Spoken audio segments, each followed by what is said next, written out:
ಅನಂತಗಿರಿ ಅನ್ನುವ ಊರಿನಲ್ಲಿ ರಾಜಯ್ಯ ಅನ್ನುವ ಒಬ್ಬ ದೊಡ್ಡ ಶ್ರೀಮಂತ ಇದ್ದ. ರಾಜಯ್ಯನ ಹೆಂಡತಿ ಕೆಲವು ದಿನಗಳ ಹಿಂದೆನೆ ತೀರ್ಕೊಂಡಿದ್ರು. ರಾಜಯ್ಯನ ಮಕ್ಳೆಲ್ರು ಓದಿದವರು. ಸಿಟಿಯಲ್ಲೇ ಅವರೆಲ್ರೂ ಓದಿ ಅಲ್ಲೇ ಕೆಲ್ಸಕ್ಕೋಗಿ ಅಲ್ಲೇ ಸೆಟ್ಲಾಗಿದ್ರು. ಆದ್ರೆ ರಾಜಯ್ಯ ಮಾತ್ರ ಅವರು ಹುಟ್ಟಿ ಬೆಳೆದ ಅವರ ಸ್ವಂತ ಊರನ್ನ ಬಿಟ್ಬಿಟ್ಟು ಎಲ್ಲಿಗೂ ಹೋಗಕ್ಕೆ ಇಷ್ಟ ಇಲ್ಲದೆ, ಬೇರೆ ದಾರಿನೂ ಇಲ್ಲದೆ ಅದೇ ಊರಿನಲ್ಲಿ ಇದ್ರು. ಆವಾಗವಾಗ ಅವರ ಮಕ್ಕಳು ಬಂದು ಅವರನ್ನ ನೋಡ್ಕೊಂಡು ಹೋಗ್ತಾ ಇದ್ರು. ಅವ್ರ ಮನೇಲಿ ಒಬ್ಬ ಅಡಿಗೆಯವನಿದ್ದ. ಅವನ ಹೆಸರು ಗೋಪಾಲ. ಅವನೇ ರಾಜಯ್ಯನಿಗೆ ಎಲ್ಲಾನು ಮಾಡಿಕೊಡ್ತಿದ್ದ. ಗೋಪಾಲ, ಏ ಗೋಪಾಲ, ಏಂದಣಿ ಕರೆದ್ರಿ? ಹೊರಗಡೆ ವಾತಾವರಣ ಬದಲಾಗಿದೆ, ಮಳೆ ಬರೋ ತರ ಇದೆ ಕಣೋ. ಇಂಥ ವಾತಾವರಣದಲ್ಲಿ ಬಿಸಿ ಬಿಸಿ ಬಜ್ಜಿ ತಿಂದ್ರೆ ತುಂಬಾ ಚೆನ್ನಾಗಿರುತ್ತೆ. ನೀನ್ ಹೋಗಿ ಬಿಸಿ ಬಿಸಿ ಬಜ್ಜಿ ಮಾಡ್ಕೊಂಡ್ ಬಾ. ಬಜ್ಜಿನಾ ಅಂತ ಯಾಕೋ ಬಾಯ್ ಬಿಡ್ತಾ ಇದೀಯಾ? ಬಜ್ಜಿನೇ, ಹೋಗು ಬೇಗ ತಗೊಂಡ್ ಬಾ. ದಣಿ, ನಿಮ್ಗೆ ಆರೋಗ್ಯ ಸರಿ ಇಲ್ಲ. ಇವಾಗ ಎಣ್ಣೆಯಲ್ಲಿ ಹಾಕಿರುವ ಯಾವುದೇ ಆಹಾರನೂ ತಿನ್ಬಾರ್ದು. ನೀವು ಬಿಸಿ ಬಿಸಿ ಬಜ್ಜಿ ಕೇಳಿದ್ರೆ ನನ್ನಿಂದ ಮಾಡಿಕೊಡಕ್ಕಾಗಲ್ಲ. ನೀವು ನಿಮ್ಮ ಮಕ್ಕಳ ಹತ್ರ ಹೇಳಿದ್ರು ಪರವಾಗಿಲ್ಲ. ನಾನಂತೂ ನಿಮ್ಮ ಆರೋಗ್ಯದ ವಿಷಯದಲ್ಲಿ ನಿರ್ಲಕ್ಷ್ಯದಿಂದ ಇರಕ್ಕಾಗಲ್ಲ. ನನ್ನ ಆರೋಗ್ಯ ಮುಖ್ಯ ಅಂತ ನಾನು ಏನೇ ಕೇಳಿದ್ರು ನೀನು ಮಾಡಿಕೊಡ್ತಾನೆ ಇಲ್ಲ ಕಣೋ. ಅದಕ್ಕೆ ನಿನ್ ಮೇಲೆ ನನಗೆ ತುಂಬಾನೇ ಕೋಪ ಬರ್ತಾ ಇದೆ. ನನ್ನ ಆರೋಗ್ಯದ ಬಗ್ಗೆ ನಿನ್ ಕಾಳಜಿ ವಹಿಸೋದಂತೂ ಸಂತೋಷನೇ, ಆದ್ರೆ ಅದಕ್ಕೋಸ್ಕರ ಏನು ಮಾಡಿಕೊಡಲ್ಲ ಅಂದ್ರೆ ಹೇಗೆ ಹೇಳೋ? ನೀನನ್ನು ನೋಡಿ ನಾನು ಸಂತೋಷ ಪಡ್ಬೇಕಾ ಇಲ್ಲ ಅಳ್ಬೇಕಾ ಅಂತಾನೆ ಗೊತ್ತಾಗ್ತಿಲ್ಲ. ದಣಿ, ನೀವು ಕೋಪ ಮಾಡ್ಕೊಂಡ್ರು ಸಂತೋಷ ಪಟ್ರು ಪರವಾಗಿಲ್ಲ. ನಾನು ನಿಮಗೆ ಬಿಸಿ ಬಿಸಿಯಾಗಿ ರಾಗಿ ಗಂಜಿ ಮಾಡ್ಕೊಂಡ್ ಬರ್ತೀನಿ. ಅದನ್ನು ಬಿಸಿಯಾಗಿರುತ್ತೆ. ಇವಾಗ ನೀವು ಅದನ್ನ ಕುಡೀರಿ. ಹಾಗಂತ ಬಿಸಿ ಬಿಸಿಯಾಗಿ ರಾಗಿ ಗಂಜಿ ಮಾಡಿ ತಗೊಂಡ್ ಬಂದು ರಾಜಯ್ಯನಿಗೆ ಕುಡಿಯಕ್ಕೆ ಕೊಟ್ಟ. ಏನೋ ಸರಿ, ನಂಗೆ ನಿದ್ರೆ ಬರ್ತಾ ಇದೆ, ಹೋಗಿ ಮಲಗ್ತೀನಿ ಕಣೋ. ದಣಿ, ನೀವು ಮಾತ್ರೆ ಹಾಕೊಳ್ಳೇ ಇಲ್ಲ. ದಿನ ಈ ರೀತಿ ಮಾತ್ರೆ ಹಾಕೊಳ್ಳಕ್ಕೆ ಮರ್ತ್ರೆ ಹೇಗೆ? ನಾನು ಮರ್ತೋದು ನೆನ್ಸಕ್ಕೆ ನೀನಿದೆಯಲ್ವಾ? ನನಗೆ ನನ್ ಮೇಲಿರೋ ನಂಬಿಕೆಗಿಂತ ನಿನ್ ಮೇಲೆ ಜಾಸ್ತಿ ಇದೆ. ಬಾಯ್ ತುಂಬಾ ನನ್ನ ಹೊಗಳ್ತಾ ಇದ್ದೀರ ದಣಿ, ಮೊದ್ಲು ಈ ಮಾತ್ರೆ ಹಾಕೊಳ್ಳಿ. ಹಾಗಂತ ರಾಜಯ್ಯನಿಗೆ ಮಾತ್ರೆ ಕೊಟ್ಟ. ರಾಜಯ್ಯನು ಮಾತ್ರೆ ಹಾಕೊಂಡು ಅವರ ರೂಮಿಗೆ ಹೋಗಿ ಚೆನ್ನಾಗಿ ಮಲ್ಗೆ ನಿದ್ರೆ ಮಾಡಿದ್ರು. ಹಾಗೆ ಗೋಪಾಲ್ ರಾಜಯ್ಯನನ್ನ ತುಂಬಾ ಚೆನ್ನಾಗಿ ನೋಡ್ಕೊಳ್ತಾ ಇದ್ದ. ಹೀಗೆ ದಿನಗಳು ಹೋಗ್ತಾ ಇತ್ತು. ಒಂದಿನ ಅಂಜಯ್ಯ ರಾಜಯ್ಯನನ್ನ ನೋಡಕ್ಕೆ ಬಂದ. ನಮಸ್ಕಾರ ರಾಜಯ್ಯ ಅವರೇ, ಹೇಗಿದ್ದೀರಾ? ನಿಮ್ಗೆ ಇವಾಗ ಆರೋಗ್ಯ ಪರವಾಗಿಲ್ವಾ? ನಮಸ್ಕಾರ, ನಾನ್ ಚೆನ್ನಾಗಿದ್ದೀನಿ. ಹೌದು, ನೀನೇಗಪ್ಪ ಇದೀಯಾ? ನಿಮ್ಮ ಪುಣ್ಯದಿಂದ ನಾನು ಕೂಡ ಚೆನ್ನಾಗಿನೇ ಇದ್ದೀನಿ ರಾಜಯ್ಯ ಅವರೇ. ನಿಮ್ಮ ಹೊಲಗುತ್ತಿಗೆ ಹಣ ಕೊಟ್ಬಿಟ್ಟು ಹೋಗಕ್ಕೆ ಬಂದೆ. ಹೌದಾ? ಮೊನ್ನೆ ಆ ರಾಮಯ್ಯ ಶೇಖರ್ ಕೂಡ ಬಂದು ವ್ಯಾಪಾರದ ಲಾಭ ಹಣ ಕೊಟ್ಟೋದ್ರು. ಹೌದಾ? ಇವಾಗೆಲ್ಲ ಅವ್ರನ್ನ ನೋಡಕ್ಕೂ ಕೂಡ ಆಗ್ತಾ ಇಲ್ಲ. ತಗೊಳ್ಳಿ ನಿಮ್ ಹಣ. ಹಾಗಂತ ಅಂಜಯ್ಯ ರಾಜಯ್ಯನಿಗೆ ಹಣ ಕೊಟ್ಟ. ಗೋಪಾಲ, ಅಂಜಯ್ಯ ಬಂದಿದ್ದಾರೆ, ಅವ್ರಿಗೆ ಕುಡಿಯಕ್ಕೆ ಮಜ್ಜಿಗೆ ತಗೊಂಡ್ ಬಾ. ನೀವು ಮಜ್ಜಿಗೆ ಕುಡಿತಾ ಇರಿ, ನಾನು ಹೋಗಿ ಹಣನ ಒಳಗಡೆ ಇಟ್ಬಿಟ್ಟು ಬರ್ತೀನಿ. ಹಾಗಂತ ರೂಮಲ್ಲಿ ಹಣ ಇಟ್ಟು ರಾಜಯ್ಯ ವಾಪಸ್ ಬಂದ್ರು. ಅಷ್ಟರಲ್ಲಿ ಗೋಪಾಲ ಅಂಜಯ್ಯನಿಗೆ ಮಜ್ಜಿಗೆ ತಗೊಂಡ್ ಬಂದು ಕೊಟ್ಟ. ಸರಿ, ನಾನು ಹೊರಡ್ತೀನಿ ರಾಜಯ್ಯ ಅವರೇ. ಸರಿ. ಹಾಗಂತ ಹೇಳಿದ್ರು ರಾಜಯ್ಯ. ಅಂಜಯ್ಯ ಕೂಡ ಸರಿ ಅಂತ ಅಲ್ಲಿಂದ ಹೋದ್ರು. ಅಂಜಯ್ಯ ಹೋದ್ಮೇಲೆ ಗೋಪಾಲ್ಗೆ ಏನೋ ಒಂದು ನೆನಪಾಗಿ ಒಳಗಡೆಯಿಂದ ಒಂದು ಕಾಗದಾನ ತಗೊಂಡ್ ಬಂದು ರಾಜಯ್ಯನ ಮುಂದೆ ಇಟ್ಟ. ದಣಿ, ನೀವು ನಿದ್ರೆ ಮಾಡ್ತಿದ್ದಾಗ ಈ ಕಾಗದ ಬಂತು. ಚಿಕ್ಕ ಯಜಮಾನ್ರು 2 ದಿನದಲ್ಲಿ ಬರ್ತೀನಿ ಅಂತ ಬರ್ತಿದ್ದಾರೆ. ಹೌದಾ? ಅವನ ಜೊತೆ ನನ್ನ ಮೊಮ್ಮಕ್ಕಳು ಎಲ್ರೂ ಜೊತೆಗೆ ಬರ್ತಾ ಇದ್ದಾರೆ ಏನೋ? ಇಲ್ಲ ದಣಿ, ಅವ್ರು ಮಾತ್ರ ಬರ್ತಾ ಇದ್ದಾರಂತೆ. ಏನೋ ವ್ಯಾಪಾರ ವಿಷಯಕ್ಕೋಸ್ಕರ ಬರ್ತಿದ್ದೀನಿ ಅಂತ ಬರ್ದಿದ್ರು. ಎಲ್ಲರನ್ನ ನೋಡಿ ಸುಮಾರು ದಿನ ಆಯ್ತಲ್ವಾ, ಎಲ್ಲರನ್ನೂ ನೋಡ್ಬೇಕು ಅಂತ ಅನಿಸ್ತಾ ಇದೆ. ಪರವಾಗಿಲ್ಲ, ಅವನಾದ್ರೂ ಬರ್ತಾ ಇದ್ದಾನಲ್ವಾ? ಹಾಗಂತ ಹೇಳಿದ್ರು. ಯಾವಾಗ್ಲೂ ತರ ಗೋಪಾಲ್ ರಾಜಯ್ಯನಿಗೆ ಊಟ ಕೊಟ್ಟು ಮಾತ್ರೆ ಕೊಟ್ಟು ಅವರನ್ನ ಮಲಗಿಸ್ದ. ಹೀಗೆ 2 ದಿನಾನೂ ಹೋಯ್ತು. ರಾಜಯ್ಯನ ಮಗನಾದ ಸುರೇಂದ್ರ ಅವನ ಗೆಳೆಯನ ಜೊತೆ ಅಲ್ಲಿಗೆ ಬಂದ. ಅಪ್ಪ, ಬಂದಿಯಪ್ಪ? ಯಾವಾಗ ಬರ್ತೀಯ ಅಂತ ಕಾಯ್ತಾ ಇದೆ. ನಿನ್ನ ಕಾಗದ ಬಂದಿದ್ರಿಂದ ನಿನಗೋಸ್ಕರನೇ ಕಾಯ್ತಾ ಇದೆ. ಹೌದು ಯಜಮಾನ್ರೆ, ನಿಮ್ ತಂದೆಗೆ ನಿಮ್ ಮೇಲೆ ತುಂಬಾ ಪ್ರೀತಿ. ನಿಮ್ಗೆ ಇಷ್ಟವಾಗಿರುವ ಎಲ್ಲ ಅಡಿಗೆನೂ ಮಾಡಿಡ್ಬೇಕು ಹೇಳಿದ್ದಾರೆ. ಆ ವಿಷಯ ನನಗೆ ಗೊತ್ತು ಗೋಪಾಲ. ಅಪ್ಪ, ನಿಮ್ಮ ಆರೋಗ್ಯ ಹೇಗಿದೆ? ನನಗ ಆರೋಗ್ಯ ಚೆನ್ನಾಗಿದೆ ಕಣೋ. ಮೊದ್ಲೆಲ್ಲ ಸರಿಯಾಗಿ ನಿದ್ರೆ ಬರ್ತಾನೆ ಇರ್ಲಿಲ್ಲ, ಆದ್ರೆ ಇವಾಗ ಮಾತ್ರ ತುಂಬಾನೇ ನಿದ್ರೆ ಬರ್ತಾ ಇದೆ. ಯಾವಾಗ ಹೋಗಿ ಮಲ್ಗೋಣ ಅಂತ ಅನಿಸ್ತಿದೆ. ನೀವು ದಿನಾ ವ್ಯಾಪಾರ ಲೆಕ್ಕ ನೋಡಿ ನೋಡಿ ಸುಸ್ತಾಗ್ತಾ ಇದ್ದೀರಲ್ವ ದಣಿ, ಅದಕ್ಕೆ ನಿದ್ರೆ ಬರ್ತಾ ಇದೆ. ಹೌದೌದು, ಅದೇ ಇರ್ಬೋದು. ಸರಿ, ನಿನ್ ಜೊತೆ ಬಂದಿರೋರು ಯಾರಪ್ಪ? ಅಯ್ಯೋ ಮರ್ತಿದ್ದಪ್ಪ, ಇವನು ನನ್ನ ಸ್ನೇಹಿತ, ಹೆಸರು ರಮೇಶ್, ನನ್ನ ಪಾರ್ಟ್ನರ್ ಕೂಡ. ಇವನ್ ಜೊತೆ ಸೇರಿನೇ ಇಲ್ಲೊಂದು ಚಿಕ್ಕ ವ್ಯಾಪಾರ ಶುರು ಮಾಡ್ತೀನಿ. ನಮಸ್ಕಾರ. ನಮಸ್ಕಾರಪ್ಪ, ನೀನು ಇದೇ ಊರಿನವನಾ? ಹೌದು, ಕೆಲವು ದಿನಗಳ ಹಿಂದೆನೆ ಈ ಊರಿಗೆ ಬಂದೆ. ಇಲ್ಲೇ ವ್ಯಾಪಾರ ಶುರು ಮಾಡ್ಬೇಕಂತ ಇದ್ದೀನಿ. ನಾನು ಇಲ್ಲೇ ಇದು ವ್ಯಾಪಾರ ಎಲ್ಲಾನು ನೋಡ್ಕೊಳ್ತೀನಿ. ನಿಮ್ ಮಗ ಪಟ್ಟಣದಲ್ಲಿದ್ದು ಆವಾಗವಾಗ ಬಂದ್ಬಿಟ್ಟು ಹೋಗ್ತಾನೆ. ಹೌದಾ?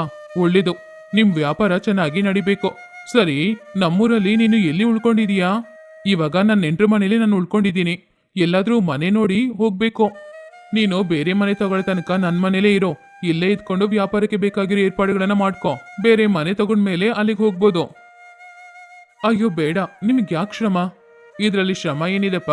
ನಮ್ಮ ಮನೇಲಿರೋ ಒಂದು ರೂಮಲ್ಲಿ ನೀನು ಇರ್ತೀಯ. ನಮ್ಮ ಗೋಪಾಲ ನಿನಗೆ ಬೇಕಾಗಿದ್ದನ್ನ ನೋಡ್ಕೊಳ್ತಾನೆ. ನೀನು ನನ್ನ ಮಗನ್ ತರಾನೆ, ಏನೋ ಸಂಕೋಚ ಪಡ್ಬೇಡ. ನಮ್ಮ ಮನೇಲೇ ಉಳ್ಕೊ ನೀನು. ರಮೇಶ್, ನೀನ್ ಇಲ್ಲಿ ಇರ್ಬೇಕು ಅಂತ ನಮ್ಮ ಅಪ್ಪ ನಿರ್ಧಾರ ಮಾಡಿದ್ದಾರೆ. ಇನ್ನು ನೀನ್ ಏನೇ ಹೇಳಿದ್ರು ಅವ್ರಂತ ಕೇಳಲ್ಲ. ಅವ್ರ ಮಾತು ಕೇಳಿ ಇಲ್ಲೇ ಇದ್ಬಿಡೋ. ಸರಿ, ಅಪ್ಪ ಹೇಳಿದಕ್ಕೋಸ್ಕರ ನಾನು ಇಲ್ಲೇ ಇರ್ತೀನಿ. ಹಾಗಂತ ನಗುತ್ತಾ ಹೇಳ್ದ ರಮೇಶ್. ಆಮೇಲೆ ಎಲ್ರೂ ಕೂತ್ಕೊಂಡು ಊಟ ಮಾಡಿ ಸಂತೋಷವಾಗಿ ಮಾತಾಡಿ ಸ್ವಲ್ಪ ಹೊತ್ತು ರಾಜಯ್ಯ ಹೋಗಿ ಮಲಗಿ ನಿದ್ರೆ ಮಾಡಿದ್ರು. ಆವಾಗ ರಮೇಶ್ ಸುರೇಂದ್ರ ಹತ್ರ ಬಂದು ಈ ರೀತಿ ಹೇಳ್ದ. ಸುರೇಂದ್ರ, ಗೋಪಾಲ್ ಎಷ್ಟು ವರ್ಷದಿಂದ ಇಲ್ಲಿ ಕೆಲಸ ಮಾಡ್ತಾ ಇದ್ದಾನೆ? ಅವನು ಸುಮಾರು ವರ್ಷದಿಂದ ನಮ್ಮ ಅಪ್ಪನ ಜೊತೆನೆ ಕೆಲಸ ಮಾಡ್ತಾ ಇದ್ದಾನೆ. ಅವನಿಗೆ ನಮ್ಮ ಅಪ್ಪನ ಮೇಲೆ ಮರ್ಯಾದೆ ಜಾಸ್ತಿ. ನಮ್ಗಿಂತ ನಮ್ಮ ಅಪ್ಪನ ಮೇಲೆ ಪ್ರೀತಿ ಇಟ್ಕೊಂಡಿರೋನು ಅವನೇ ಕಣೋ. ಗೋಪಾಲ್ ಇರೋ ನಂಬಿಕೆಯಲ್ಲೇ ಅಪ್ಪನ ಇಲ್ಲಿ ಬಿಟ್ಬಿಟ್ಟು ನಾವು ಪಟ್ಟಣದಲ್ಲಿ ಸೆಟ್ಲ್ ಆಗಿರೋದು. ಅಪ್ಪನ ಪಟ್ಟಣಕ್ಕೆ ಬರಕ್ಕೆ ಹೇಳಿ ಎಷ್ಟೋ ಸಲ ಹೇಳಿದ್ವಿ, ಆದ್ರೆ ಅಪ್ಪ ಅಂತೂ ಬರಲ್ಲ ಅಂತ ಹೇಳ್ಬಿಟ್ರು. ಆದ್ರೆ ನಾವು ಹೋಗ್ಲೇಬೇಕು ಅಲ್ವಾ? ಅದಕ್ಕೆ ಗೋಪಾಲ್ ಹತ್ರನೇ ಎಲ್ಲ ಒಪ್ಸಿದ್ದೀವಿ. ಮೊದಲು ಸ್ವಲ್ಪ ಸಂಶಯ ಇತ್ತು, ಆದ್ರೆ ಇವಾಗ ಅದೇನಿಲ್ಲ. ಅವನು ತುಂಬಾನೇ ನಂಬಿಕೆಯಾದ ಕೆಲಸಗಾರ. ಹೌದಾ? ಯಾಕೋ ಇದ್ದಕ್ಕಿದ್ದಂತೆ ಗೋಪಾಲ್ ಬಗ್ಗೆ ಕೇಳ್ತಾ ಇದೀಯಾ? ಏನಿಲ್ಲ, ಸುಮ್ನೆ ಕೇಳಿದೆ. ಹಾಗಂತ ಹೇಳ್ದ. ಮರುದಿನಾನೇ ರಮೇಶ್ ಅವನ ವಸ್ತುಗಳನ್ನೆಲ್ಲ ತಗೊಂಡ್ ಬಂದು ರಾಜಯ್ಯನ ಮನೆಯಲ್ಲೇ ಒಂದ್ ರೂಮಲ್ಲಿ ಉಳ್ಕೊಳ್ಳಕ್ಕೆ ಶುರು ಮಾಡ್ದ. ಹಾಗೇನೆ ಆ ಮನೆಯಲ್ಲಿ ನಡೀತಾ ಇರೋದು ಎಲ್ಲಾನು ಅವನು ಗಮನಿಸ್ತಾನೆ ಇದ್ದ. ಯಾಕೋ ರಮೇಶ್ಗೆ ಅಡಿಗೆಯವನಾದ ಗೋಪಾಲ್ ಮೇಲೆ ದೊಡ್ಡ ಸಂಶಯ ಬರ್ತಾ ಇತ್ತು. ಒಂದಿನ ರಾಜಯ್ಯ ಹಾಗೂ ಗೋಪಾಲ್ ಇಬ್ರು ಮಾತಾಡ್ತಾ ಇದ್ದಾಗ ಅಲ್ಲಿಗೆ ಬಂದ ರಮೇಶ್ ಈ ರೀತಿ ಹೇಳ್ದ. ಅಪ್ಪ, ನಾನಿವತ್ತು ಪಕ್ಕದೂರಿಗೆ ಹೋಗ್ತಾ ಇದ್ದೀನಿ. ರಾತ್ರಿಗೆ ಮನೆಗೆ ವಾಪಸ್ ಬರಕ್ಕಾಗಲ್ಲ. ಗೋಪಾಲ್, ಇವತ್ತು ನನಗೂ ಸೇರಿಸಿ ಅಡ್ಗೆ ಮಾಡೋದ್ ಬೇಡ? ಸರಿ ದಣಿ. ಸರಿ, ಜೋಪಾನವಾಗಿ ಹೋಗ್ಬಿಟ್ ಪಾಪ. ಸರಿಯಪ್ಪ, ಬರ್ತೀನಿ. ಹಾಗಂತ ಹೇಳಿ ರಮೇಶ್ ಅಲ್ಲಿಂದ ಹೊರಟೋದ. ಆ ದಿನ ರಾತ್ರಿ ಕೂಡ ರಾಜಯ್ಯನಿಗೆ ಗೋಪಾಲ್ ಊಟ ಕೊಟ್ಟ. ಆಮೇಲೆ ಮಾತ್ರೆ ಕೊಟ್ಟ. ಎಲ್ಲಾನು ಹಾಕದ್ಮೇಲೆ ರಾಜಯ್ಯನಿಗೆ ತುಂಬಾ ನಿದ್ರೆ ಬಂತು. ತಕ್ಷಣ ಅವ್ರ ರೂಮಲ್ಲಿ ಹೋಗಿ ಮಲಗಿ ಗಾಢ ನಿದ್ರೆ ಮಾಡ್ತಿದ್ರು. ಆಮೇಲೆ ಗೋಪಾಲ್ ಮೆಲ್ಲೆ ರಾಜಯ್ಯನ ರೂಮ್ ಒಳಗಡೆ ಹೋಗಿ ಅವರ ದಿಂಬು ಕೆಳಗಡೆ ಇದ್ದ ಬೀರೋ ಕೀನ ತೆಗೆದು ಬೀರೋನ ತೊರೆದು ಅದರಲ್ಲಿರುವ ಸ್ವಲ್ಪ ಹಣನ ತಗೊಂಡು ಅವನು ಹೊರಗಡೆ ಬರ್ತಾ ಇದ್ದಾಗ ಅವನ್ ಮುಂದ್ಗಡೆ ರಮೇಶ್ ಬಂದು ನಿಂತ್ಕೊಂಡ. ಅವನನ್ನು ನೋಡಿದ ಗೋಪಾಲ್ಗೆ ಬೆವರಕ್ ಶುರುವಾಯ್ತು. ಏನ್ ಗೋಪಾಲ್, ಮೈಯೆಲ್ಲ ಬೆವರ್ತಾ ಇದೆ? ಈ ಸಮಯದಲ್ಲಿ ನಿನಗೆ ಈ ರೂಮಲ್ಲಿ ಏನ್ ಕೆಲ್ಸ? ಅಪ್ಪನ್ ರೂಮಿಗೆ ಹೋಗಿ ಬೀರೋ ತೆರೆದು ಹಣ ಕದೀತಾ ಇದೀಯಾ? ಆದ್ರೆ ನೀನು ಬೀರೋ ತೆರೆದು ಹಣ ಕದ್ರೂ ಕೂಡ ಅಪ್ಪ ಯಾಕೆ ಎದ್ದೇಳ್ತಾನೆ ಇಲ್ಲ? ಒಂದ್ ವೇಳೆ ಅಪ್ಪನಿಗೆ ನಿನ್ ಕೊನೆಗೆ ಕೊಡೋ ಮಾತ್ರೆಯಲ್ಲಿ ನಿದ್ರೆ ಮಾತ್ರೆನ ಕೂಡ ಕೊಡ್ತಾ ಇದೀಯಾ? ನೀನ್ ಇವಾಗ ಸಿಕ್ಕಾಕೊಂಡಿರೋದು ನನ್ನ ಹತ್ರ ಮಾತ್ರ ಅಲ್ಲ, ಸುರೇಂದ್ರ ಹತ್ರ ಕೂಡ. ಸುರೇಂದ್ರ, ಇಲ್ಲಿಗ್ ಬಾ. ಹಾಗಂತ ಸುರೇಂದ್ರನನ್ನ ಕರ್ದ. ಸುರೇಂದ್ರ ತಕ್ಷಣ ಅಲ್ಲಿಗೆ ಬಂದ. ಕೋಪದಿಂದ ಗೋಪಾಲ್ನ ಗುರಾಯಿಸ್ತಾ ಇದ್ದ. ನೋಡಿದ್ಯಾ ಸುರೇಂದ್ರ, ಈ ಗೋಪಾಲ್ ಎಂತವನು ಅಂತ? ನನಗ್ಯಾಕೋ ಮೊದಲನೇ ದಿನದಿಂದಾನೇ ಇವನ್ ಮೇಲೆ ಅನುಮಾನ ಇತ್ತು. ಇವನು ಮಾತಾಡೋದೇ ಒಂಥರ ಇತ್ತು, ಆದ್ರೆ ಅವನು ನಡ್ಕೊಳ್ಳೋದೇ ಒಂಥರ ಇತ್ತು. ಅದಕ್ಕೆ ಅವನನ್ನ ನಾನು ಗಮನಿಸ್ತಾನೆ ಇದ್ದೆ. ಆದ್ರೆ ನಾನಿದ್ದೀನಿ ಅಂತ ಅವನು ಸ್ವಲ್ಪ ಹುಷಾರಾಗಿನೇ ಇದ್ದ. ಆದ್ರೆ ಒಂದಿನ ರಾತ್ರಿ ಸಮಯ ಇವನ ಸ್ನೇಹಿತ ಇವನನ್ನ ಭೇಟಿಯಾಗಿ ಮಾತಾಡ್ತಿದ್ದ. ಅದನ್ನೆಲ್ಲ ನಾನು ಕೇಳಿಸ್ಕೊಳ್ತಿದ್ದೆ. ದಿನಾದ ಹಣಿಗೆ ನಾನು ನಿದ್ರೆ ಮಾತ್ರೆ ಕೊಟ್ಟು ಮಲಗಿಸಿ ಮೆಲ್ಲೆ ಮೆಲ್ಲೆ ಹಣನ ಕದೀತಾ ಇದ್ದೀನಿ ಅಂತ ಹೇಳ್ತಾ ಇದ್ದ. ಸ್ವಲ್ಪ ಸ್ವಲ್ಪ ಹಣ ಕದ್ರೆ ಮಾತ್ರ ಯಾರಿಗೂ ಯಾವುದೇ ಡೌಟ್ ಬರಲ್ಲ, ಜಾಸ್ತಿ ಕದ್ರೆ ಡೌಟ್ ಬರುತ್ತೆ. ಆದ್ರೆ ಇವಾಗ ರಮೇಶ್ ಇರೋದ್ರಿಂದ ನನ್ನಿಂದ ಹಣ ಕದಿಯಕ್ಕಾಗ್ತಾ ಇಲ್ಲ ಅಂತ ಹೇಳ್ತಿದ್ದ. ಆವಾಗ ನನಗೆ ವಿಷಯ ಎಲ್ಲಾನು ಅರ್ಥ ಆಯ್ತು. ಒಂದಿನ ನಾನು ಇಲ್ಲಾಂದ್ರೆ ಪುನಃ ಅವನು ಅದೇ ಕೆಲಸ ಮಾಡ್ತಾನೆ ಅಲ್ವಾ? ಅದಕ್ಕೆ ಇವನನ್ನ ಹೇಗಾದ್ರೂ ಹಿಡಿಬೇಕು ಅನ್ನೋದಕ್ಕೋಸ್ಕರನೇ ನಾನು ಬೇರೆ ಊರಿಗೆ ಹೋಗ್ತೀನಿ, ರಾತ್ರಿ ಬರಕ್ಕಾಗಲ್ಲ ಅಂತ ಸುಳ್ಳು ಹೇಳಿದ್ದು. ಹೇಗೋ ಕೊನೆಗೆ ಸಾಕ್ಷಿ ಜೊತೆ ಅವನನ್ನ ಕಂಡು ಹಿಡಿದಿದ್ದೀನಿ. ಹಾಗಂತ ಹೇಳ್ದ ರಮೇಶ್. ಆವಾಗ ಸುರೇಂದ್ರನಿಗೆ ತುಂಬಾನು ಕೋಪ ಬಂದು ಗೋಪಾಲ್ ಕೆನ್ನೆಗೆ ಒಂದ್ ಬಾರಿಸಿ ಅವನನ್ನ ಮನೆ ಬಿಟ್ಟು ಹೊರಗಡೆ ಹಾಕ್ತ. ಇಷ್ಟು ದಿನ ಇಂಥವನನ್ನ ನಂಬಿ ತನ್ನ ತಂದೆನ ಅವನ ಹತ್ರ ಒಪ್ಸಿದ್ದಕ್ಕೆ ಸುರೇಂದ್ರ ತುಂಬಾನು ಬೇಜಾರ್ ಮಾಡ್ಕೊಂಡ. ಇನ್ನು ತಂದೆ ಜವಾಬ್ದಾರಿನ ಯಾರತ್ರನೂ ಒಪ್ಪಿಸ್ಬಾರ್ದು ಅಂತ ಆ ದಿನ ಅವನು ನಿರ್ಧಾರ ಮಾಡ್ದ. ಆಮೇಲೆ ಮರುದಿನದಿಂದ ಸುರೇಂದ್ರ ಅವನ ಕುಟುಂಬದ ಸಮೇತ ಅವನ ಊರಿಗೆ ಬಂದು ಅವನ ತಂದೆಯನ್ನ ಅವನೇ ನೋಡ್ಕೊಳ್ಳಕ್ಕೆ ಶುರು ಮಾಡ್ದ. ನಡೆಯೋದು ಏನು ಅಂತ ಹೇಳಿ ತನ್ನ ತಂದೆಯನ್ನು ಕಾಪಾಡ್ದ ರಮೇಶ್ಗೆ ಸುರೇಂದ್ರ ಧನ್ಯವಾದ ತಿಳಿಸ್ದ. ರಾಮಾಪುರ ಅನ್ನುವ ಗ್ರಾಮದಲ್ಲಿ ರಾಮಯ್ಯ ಯಾವಾಗ್ಲೂ ತರ ಅವನ ಹೊಲದ ಕೆಲಸ ಮಾಡ್ತಾ ಇದ್ದ. ಸ್ವಲ್ಪ ಸುಸ್ತಾಗ್ತಾ ಇದ್ದಾಗ ಅವನು ಹೊಲದ ಹತ್ತಿರ ಬಂದು ಕೂತ್ಕೊಂಡಿದ್ದ. ಆವಾಗ ರಾಮಯ್ಯ ಅವನ ಮನಸ್ಸಿನಲ್ಲಿ, ಛೀ, ಏನ್ ಬದುಕೋ ನನ್ ಬದುಕೋ. ಮದ್ವೆ ಆದ್ಮೇಲೆ ಹೆಂಡತಿ ಮನೆಗ್ ಬಂದ್ಮೇಲೆ ಮನೆ ಚೆನ್ನಾಗಿರುತ್ತೆ ಅಂತ ದೊಡ್ಡವರು ಎಲ್ರು ಹೇಳಿದ್ರು. ನಂಬಿ ನಾನು ಮದುವೆ ಮಾಡ್ಕೊಂಡೆ. ಆದ್ರೆ ನನಗ್ ಬಂದಿರೋ ಹೆಂಡತಿ ಸರಿಯಾದ ಸೋಮಾರಿ. ಕಷ್ಟಪಟ್ಟು ದುಡ್ದು ಮನೆಗೆ ಹೋದ್ರೆ ಒಂದ್ ಹಿಡಿ ಅನ್ನನೂ ಮಾಡಿಡಲ್ಲ. ಮದುವೆ ಆದ್ರೂ ಕೂಡ ಬ್ರಹ್ಮಚಾರಿ ತರನೇ ಇದ್ದೀನಿ ನಾನು. ಹಾಗಂತ ಅನ್ಕೊಂಡು ಪಾಪ ರಾಮಯ್ಯ ಸಂಜೆ ಸಮಯ ತುಂಬಾನೇ ಬೇಜಾರಿಂದ ಮನೆಗೆ ಹೋದ. ಮನೇಲಿರುವ ರಾಮಯ್ಯನ ಹೆಂಡತಿ ಯಾಕಿಷ್ಟು ಸೋಮಾರಿಯಾಗಿದ್ದಾಳೆ, ಅವಳ ಸೋಮಾರಿತನನ ಅವಳು ಬದಲಾಯಿಸ್ಕೊಳ್ತಾಳ ಇಲ್ವಾ, ಇದೆಲ್ಲವನ್ನು ಈ ಕಥೆಯ ಮೂಲಕ ನಾವು ತಿಳ್ಕೊಳ್ಳೋಣ. ರಾಮಯ್ಯ ಹೊಲದಲ್ಲಿ ಬಿಸಿಲಲ್ಲಿ ಕಷ್ಟಪಟ್ಟು ಮನೆಗೆ ನಡ್ಕೊಂಡು ಹೋದ. ಅವನಿಗೆ ಹಸಿವು ಬೇರೆ ಜಾಸ್ತಿನೇ ಇತ್ತು. ಆದ್ರೆ ಮನೆಗೆ ಹೋಗಿ ಮನೇನ ನೋಡಿದ್ರೆ ಬಟ್ಟೆಗಳು ಎಲ್ಲಾನು ಒಂದ್ ಕಡೆ ಬಿದ್ದಿತ್ತು. ಮನೇಲಿರುವ ಅಡಿಗೆ ಮನೇಲಿ ಒಲೆನೂ ಕತ್ತಿಸ್ಲೇ ಇಲ್ಲ. ಹಾಗೇನೆ ಪಾತ್ರೆಗಳು ಕೂಡ ತೊಳೆಯದೆ ಬಿದ್ದಿತ್ತು. ಆವಾಗ ರಾಮಯ್ಯ ಮೆಲ್ಲೆ, ಕಮಲಾ, ಕಮಲಾ, ಎಲ್ಲಿದೀಯಾ? ಕಮಲ ಆ ಶಬ್ದ ಕೇಳಿ ಮೆಲ್ಲೆ ಮಂಚದಿದ್ದ ಎದ್ದೋ ಮೈಕೈ ಎಲ್ಲ ಮುರಿತಾ, ಏನ್ರಿ ಅದು, ಯಾಕೆ ಕಿವಿ ಒಡೆದೋಗೋ ಥರ ಕಿಚ್ಚಾಡ್ತಾ ಇದ್ದೀರಾ? ಇಲ್ಲೇ ಇದ್ದೀನಿ, ಎಲ್ಲಿಗೋಗ್ತೀನಿ?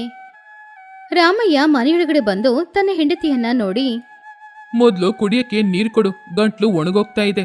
ದಿನ ಇಡೀ ಹೊಲದಲ್ಲಿ ಕಷ್ಟಪಟ್ಟು ಮನೆಗ್ ಬಂದ್ರೆ ಇದೇನು ಮನೆ ತರ ಇದೆಯಾ? ಒಳ್ಳೆ ದೆವ್ವದ ಬಂಗ್ಲೆ ಮನೆ ತರ ಇದೆ. ಸರಿ, ಅಡ್ಗೆ ಮಾಡಿದ್ಯಾ? ತುಂಬಾ ಹಸ್ವಾಗ್ತಾ ಇದೆ. ಆವಾಗ ಕಮಲ ತನ್ನ ಗಂಡನನ್ನ ನೋಡಿ ನೀರಿನ ಚೆಂಬನ್ನ ಕೊಟ್ಟು, ಅಬ್ಬೋ, ಅಷ್ಟರೊಳಗಡೆ ಹಸ್ವಾಗ್ತಾ ಇದೆಯಾ? ನನಗೆ ಬೆಳಗಿಂದ ಒಂದೇ ತಲೆನೋವು, ಅದಕ್ಕೆ ಸ್ವಲ್ಪ ಹೊತ್ತು ವಿಶ್ರಾಂತಿ ತಗೊಳ್ಳೋಣ ಅಂತ ಮಲಗಿದೆ. ಅಲ್ಲಿ ನೋಡಿ, ಆ ಬಾಗಿಲತ್ರ ಗಂಜಿ ಮಡಿಕೆ ಇಟ್ಟಿದ್ದೀನಿ, ಬಿಸಿ ಮಾಡ್ಕೊಂಡು ಕೊಡಿ, ನನ್ನಿಂದ ಆಗಲ್ಲ. ಪಾಪ ರಾಮಯ್ಯನಿಗೆ ಕೋಪ ತುಂಬಾನೇ ಜಾಸ್ತಿ ಆಯ್ತು. ಆದ್ರೆ ಏನೂ ಮಾಡಕ್ಕಾಗಲ್ಲ, ದಿನ ನಡೆಯೋದು ಅದೇ ತಾನೇ. ಅವನ ಹೆಂಡತಿಯ ಸೋಮಾರಿತನ ಅವನಿಗೆ ಗೊತ್ತು. ಅವನೇ ಹೋಗಿ ಅಲ್ಲಿರುವ ತಣ್ಣಗಾಗಿರುವ ಗಂಜಿನ ಬಿಸಿ ಮಾಡಿ ಕುಡ್ದ. ಇದು ಆ ದಿನ ಮಾತ್ರ ಅಲ್ಲ, ಯಾವಾಗ್ಲೂ ಇದೇ ನಡೀತಾ ಇತ್ತು.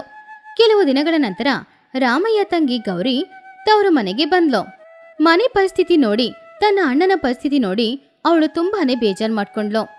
ಒಂದಿನ ರಾಮಯ್ಯ ಹೊಲದಿಂದ ಬಂದಾಗ ಗೌರಿ ಅವನ ಹತ್ರ ಈ ರೀತಿ ಹೇಳಿದ್ಲು, ಅಣ್ಣ, ಏನಿದು? ಅತ್ತಿಗೆ ಹತ್ರ ನೀನು ಏನು ಹೇಳಲ್ವಾ? ಮನೇನ ನೋಡಿದ್ರೆ ನನಗೆ ಭಯ ಆಗ್ತಾ ಇದೆ. ಕಷ್ಟಪಟ್ಟು ದುಡಿದು ಬರುವ ನಿನಗೋಸ್ಕರ ಒಂದು ಹೊತ್ತು ಅನ್ನ ಕೂಡ ಅತ್ತಿಗೆಯಿಂದ ಹಾಕಕ್ಕಾಗಲ್ವಾ? ರಾಮಯ್ಯ ಬೇಜಾರಿಂದ, ನಾನೇನಮ್ಮ ಮಾಡೋದು? ದಿನ ಅವಳನ್ನ ಬೈತಾನೆ ಇದ್ದೀನಿ, ಆದ್ರೆ ಅವಳ ಹತ್ರ ಬದಲಾವಣೆ ಏನೂ ಕಾಣಿಸ್ತಾ ಇಲ್ಲ.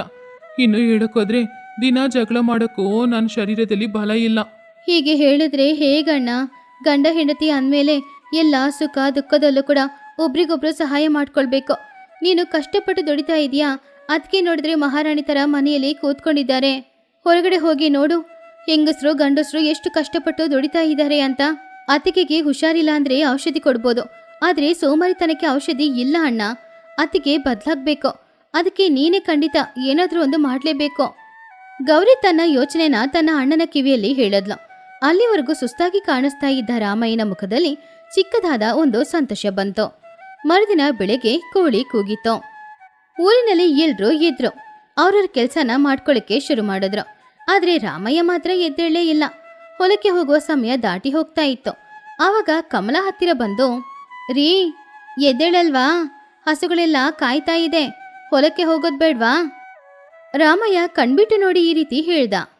ಅಯ್ಯೋ, ಕೈಕಾಲು ಮೈಕೈ ಎಲ್ಲ ನೋವಾಗ್ತಾ ಇದೆ, ತಲೆ ಬೇರೆ ನೋವಾಗ್ತಾ ಇದೆ. ನನ್ನಿಂದ ಇವತ್ತು ಆಗಲ್ಲ ಕಮಲ, ನಾನು ಹೊಲಕ್ಕೆ ಹೋಗಲ್ಲ. ಅವನು ನೋವಿನಲ್ಲಿ ಒದ್ದಾಡೋ ಥರ ನಾಟಕ ಚೆನ್ನಾಗಿ ಮಾಡ್ದ. ಆದ್ರೆ ಕಮಲ ಅದನ್ನ ನಂಬಲೇ ಇಲ್ಲ. ಏನೋ ನಾಟಕನಾ? ಮೊದಲು ಎದ್ದೇಳಿ ನೀವು. ಆಗ ರಾಮಯ್ಯ ಇನ್ನೂ ಜೋರಾಗಿ, ಅಯ್ಯೋ ದೇವ್ರೆ, ಹೊಟ್ಟೆಲಿ ಯಾರೋ ಚಾಕು ತಗೊಂಡು ಚುಚ್ಚೋ ಥರ ಇದೆ, ಗಂಟ್ಲೆಲ್ಲ ಒಣಗೋಗ್ತಾ ಇದೆ. ಹೋಗಿ ಕುಡಿಯಕ್ಕೆ ಸ್ವಲ್ಪ ನೀರು ತಗೊಂಡ್ ಬಾರೇ. ಅವನನ್ನ ನೋಡಿ ಕಮಲಾಳಿಗೆ ಸ್ವಲ್ಪ ಭಯ ಶುರುವಾಯ್ತು. ಕೋಪ ಮಾಡ್ಕಡೆ ಹೋಗಿ ನೀರ್ ತಗೊಂಡ್ ಬಂದು ಕೊಟ್ಲು. ಆವಾಗ ರಾಮಯ್ಯ ಕೂಡ ಆ ನೀರನ್ನ ಕುಡ್ದ. ಕಮಲಾ, ತುಂಬಾ ಸುಸ್ತಾಗ್ತಾ ಇದೆ ಕಣೆ, ಹೊಟ್ಟೆ ಬೇರೆ ನೋವಾಗ್ತಾ ಇದೆ. ಹೋಗಿ ಸ್ವಲ್ಪ ಗಂಜಿನಾದ್ರೂ ಬಿಸಿ ಮಾಡಿ ತಗೊಂಡ್ ಬಾರೆ, ಸ್ವಲ್ಪ ಬಲ ಸಿಗುತ್ತೆ. ಕಮಲಾಗೆ ಬೇರೆ ದಾರಿ ಇಲ್ಲ. ಇಲ್ಲಿ ತನಕ ಅವಳು ಹೋಗದೆ ಇರುವ ಅಡಿಗೆ ಮನೆಗೆ ಹೋದ್ಲು.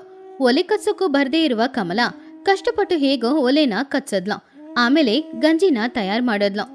ಹೇಗೋ ಕಷ್ಟಪಟ್ಟು ಗಂಜಿ ತಯಾರು ಮಾಡಿ ಅದನ್ನ ತನ್ನ ಗಂಡನಿಗೆ ಕುಡಿಯಕ್ಕೆ ತಗೊಂಡ್ ಬಂದು ಕೊಟ್ಲು. ರಾಮಯ್ಯ ಆ ಗಂಜಿನ ಕುಡ್ದು ಪುನಃ ಈ ರೀತಿ ಹೇಳ್ದ, ಹಬ್ಬ, ಇವಾಗ ಸ್ವಲ್ಪ ಪರವಾಗಿಲ್ಲ. ಆದ್ರೆ ಮನೆ ಈ ರೀತಿ ಇದ್ರೆ ನನ್ನ ಕಾಯಿಲೆ ವಾಸಿ ಆಗಲ್ಲ, ಕಾಯಿಲೆ ಇನ್ನೂ ಜಾಸ್ತಿ ಆಗುತ್ತೆ. ಕಮಲಾ, ನನಗೋಸ್ಕರನಾದ್ರೂ ಸ್ವಲ್ಪ ಈ ಮನೇನ ಕ್ಲೀನ್ ಮಾಡೆ.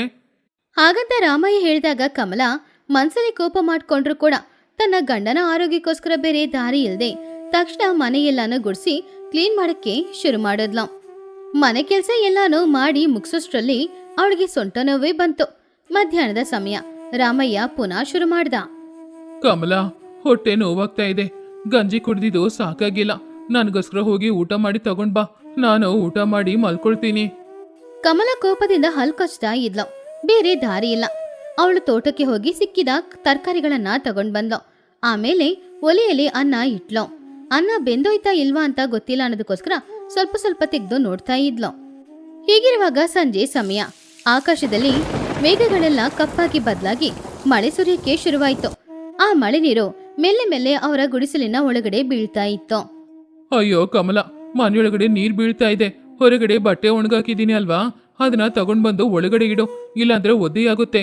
ನೀರ್ ಬೀಳೋ ಜಾಗದಲ್ಲಿ ಬೇಗ ಪಾತ್ರೆಗಳನ್ನ ತಗೊಂಡ್ ಬಂದಿಡೋ. ಕಮಲ ಅವಳ ತಾಳ್ಮೆನ ಕಳ್ಕೊಂಡ್ಲು. ಆದ್ರೂ ಗಂಡನಿಗೋಸ್ಕರ ಏನೂ ಮಾಡಕ್ಕಾಗದೆ ಹೊರಗಡೆ ಹೋಗಿ ಬೇಗ ಬಟ್ಟೆಗಳನ್ನ ತಗೊಂಡ್ ಬಂದಿಟ್ಲು. ನೀರ್ ಬೀಳೋ ಜಾಗದಲ್ಲಿ ಪಾತ್ರೆಗಳನ್ನ ಇಟ್ಲು. ಆ ರಾತ್ರಿ ಇಡೀ ಅವಳು ನಿದ್ರೆ ಮಾಡ್ಲೇ ಇಲ್ಲ. ನೀರು ತುಂಬಿ ಹೋದಾಗ ತಗೊಂಡು ಹೋಗಿ ಹೊರಗಡೆ ಉಯ್ತಾ ಇದ್ಲು. ಹಾಗೆ ಹಗ್ಲಿಡೀ ಮನೆ ಕೆಲ್ಸ ಎಲ್ಲಾನು ಮಾಡ್ಕೊಂಡು ರಾತ್ರಿ ಸಮಯದಲ್ಲಿ ಸ್ವಲ್ಪ ಕೂಡ ನಿದ್ರೇನೂ ಮಾಡ್ಲಿಲ್ಲ. ಪಾಪ ಕಮಲಾಳಿಗೆ ಮೈಕೈ ಎಲ್ಲ ನೋವಾಗ್ತಾ ಇತ್ತು. ಮರುದಿನ ಬೆಳಗಾಯ್ತು. ಮಳೆ ನಿಂತೋಯ್ತು. ರಾತ್ರಿ ಇಡೀ ನಿದ್ರೆ ಮಾಡ್ಲೇ ಇಲ್ಲ. ಮಳೆ ನೀರು ಮನೆಯೊಳಗಡೆ ಇದ್ರೆ ಒಳ್ಳೇದಲ್ಲ ಅಂತ ಹೇಳಿ ರಾತ್ರಿ ಇಡೀ ಆ ನೀರನ್ನ ಹೊರಗಡೆ ತೆಗೆದು ಒಯ್ತಾ ಇದ್ಲು.